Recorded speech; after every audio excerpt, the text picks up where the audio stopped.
السلام علیکم ورحمت الله وبرکاته.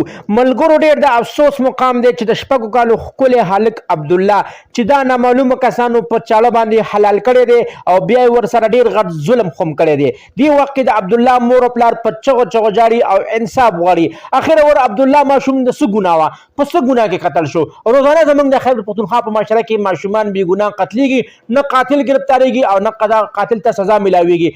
ملګرو تاسو اوس په دې ویډیو کې د عبدالله د مور پلار هغه تازه انټرویو وره چې هغه په انټرویو کې هغه ټول قاتلان هم راښکاره کړي دي او د حکومت نه هم دغه مطالبه کړې ده چې تاسو زر ته زر هغه قاتلان گرفتار کړئ. ملګرو که تاسو زموږ چینل کې نوي وئ نو مهرباني وکړئ زموږ د چینل مهادر سره ضرور سبسکرایب کړئ او خوا کې ورسره ضرور د ټلۍ نشان ووهئ چې تاسو ته زموږ خبر ډېر زر در رسي. ملګرو نن سبا مو پلار له پکار دي چې نن سبا په خپلو بچو باندې ډېر خیال وساتي. که تاسو نن سبا په سوشل میډیا استعمالوئ روزانه دغه رنګې د ګل غوندې ماشومان خلک بې ګناه قتلوي، خلک بې ګناه حلالوي، نه قاتل گرفتاریږي نه قاتل ته سزا ملاویږي.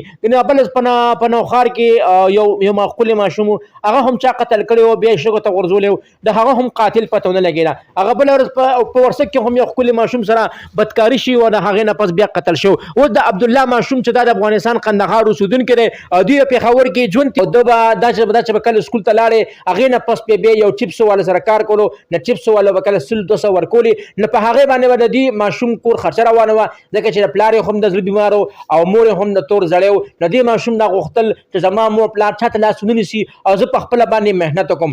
ملګرو د کور هایک او سهارا ماشوم عبدالله ماشوم چې هغه سره ډېر غټ ظلم شو، الله پاک ته هغه ظالمان تباه او برباد کړي چې کوم ظالمان دغه رنګې د ګل غوندې ماشومان بې ګناه قتلوي او بې ګناه سیزي، الله پاک ته هغه غرق برکړي. ملګرو زما هغه میندو خویندو ته دا پیغام دی چې تاسو په خپلو بچو باندې ډېر خیال وساتئ ځکه چې نن سبا په هر کلي کې او په هر کوڅه کې داسې ځناوران شته دی چې هغه ستاسو بچي تباه او برباد کولی خو هم شي. ملګرو الله پاک ته د هر چا د بچو تحفظ وساتي او خاص کر د خپلو بچو ډېر خیال ساتئ.